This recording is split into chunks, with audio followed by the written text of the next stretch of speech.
Roofman is the latest movie from the director who brought you Blue Valentine and The Place Beyond the Pines.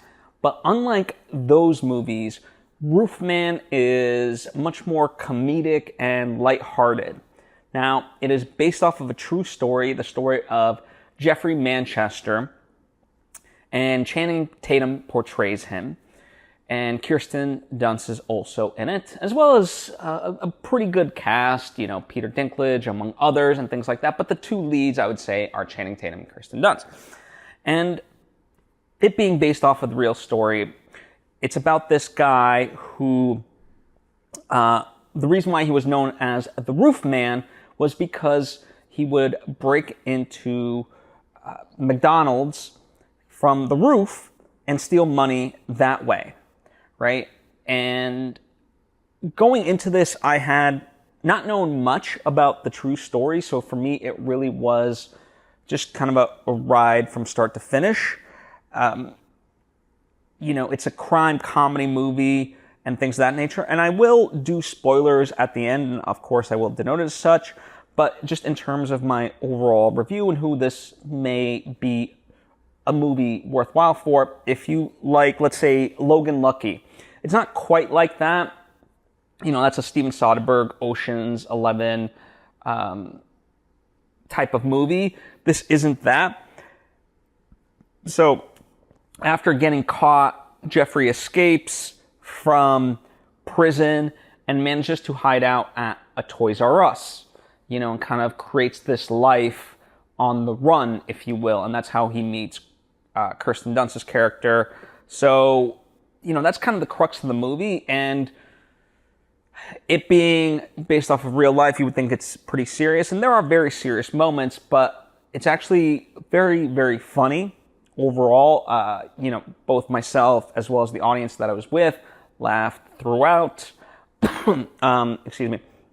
It does drag a little bit, kind of towards the end, you know, before its resolution comes in.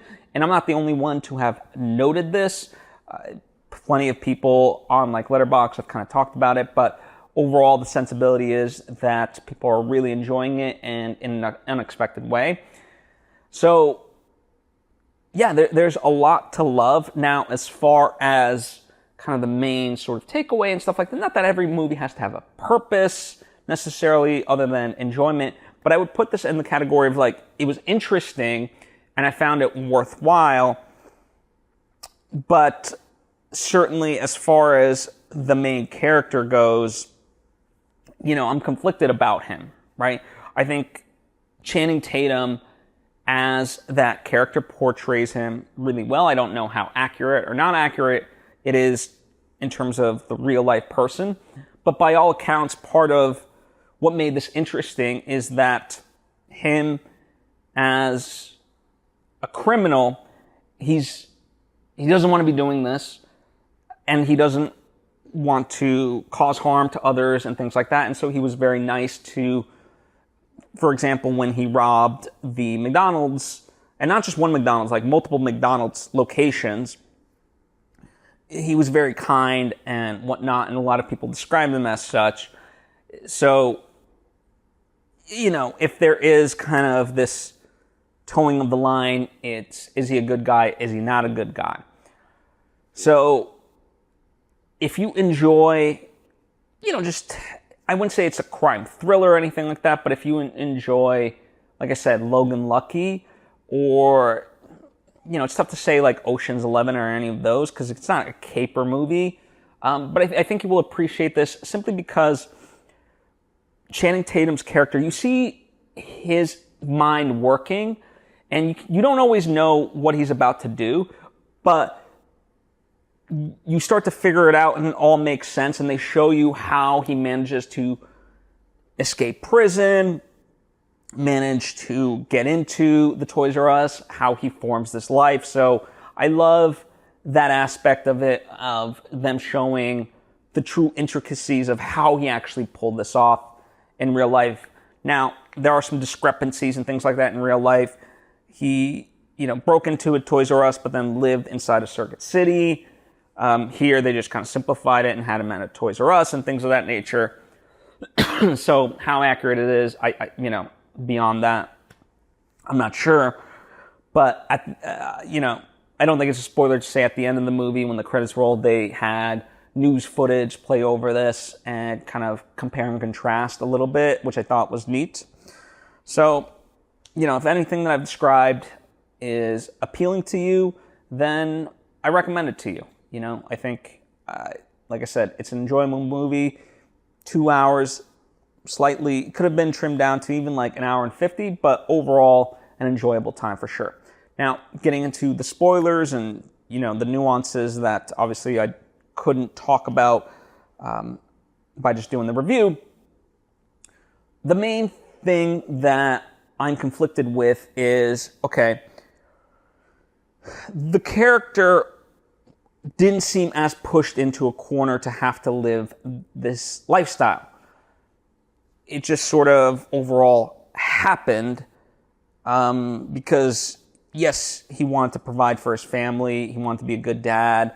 He wasn't making the money that he felt he deserved.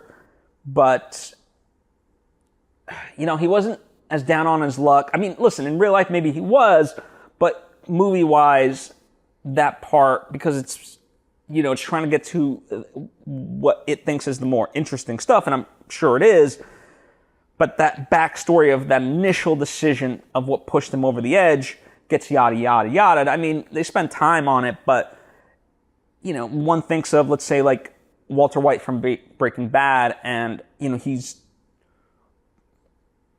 you can argue against it, but it does show you why he chose to make meth in the first place to pay for his medical bills, right? And there's plenty of other stories where, I forget the name, but, this guy holds up a bank, and it's also based on a true story, and he literally just wants like $766, which he's been trying to get, as was owed to him for his service in the military, and that's what he's owed in terms of his medical bills and stuff like that. And he was just trying to prove a point. So it's not like that, right?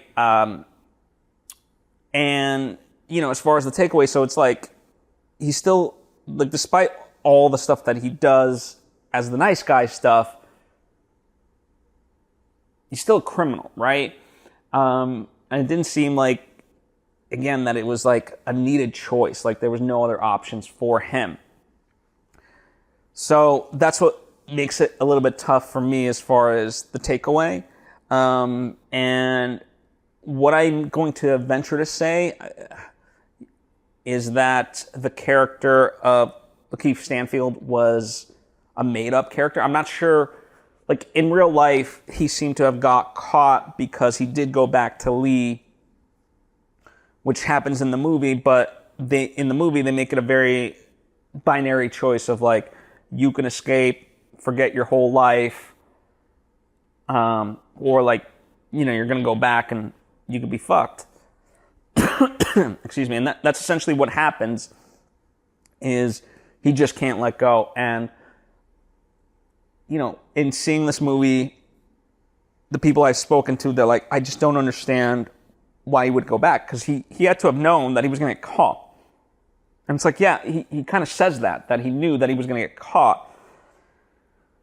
He just couldn't let go of, the sense of family that he felt he had. And yes, it was Lee, of course, there's that romantic interest, but the connection he had made with his daughters, or her daughters rather, that was a big, important aspect for him. And, he didn't want to let that go, or certainly not without saying goodbye, and that was the mistake, right?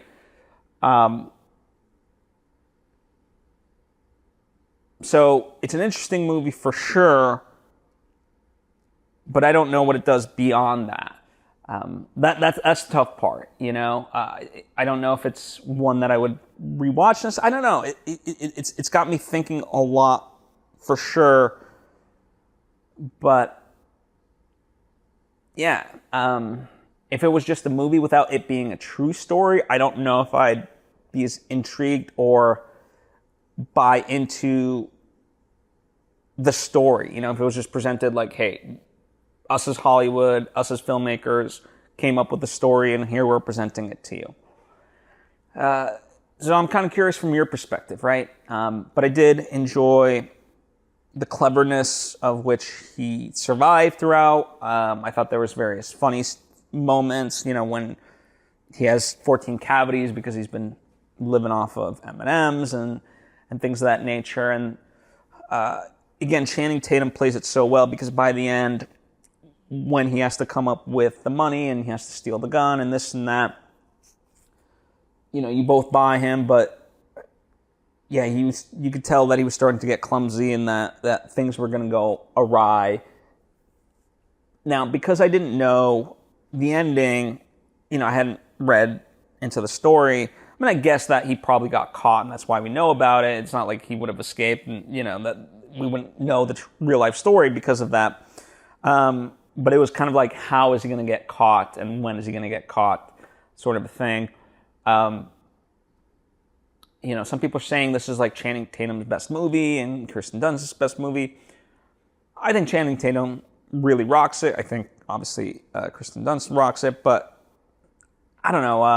I think a career best, Civil War probably for Kirsten Dunst, but Channing Tatum, I don't know. Maybe it is his best movie. I'm not sure. I'm not going to make that argument. But certainly both give really great performances, right? That I will not deny. And I'm glad the director, Derek, got out of his comfort zone a little bit.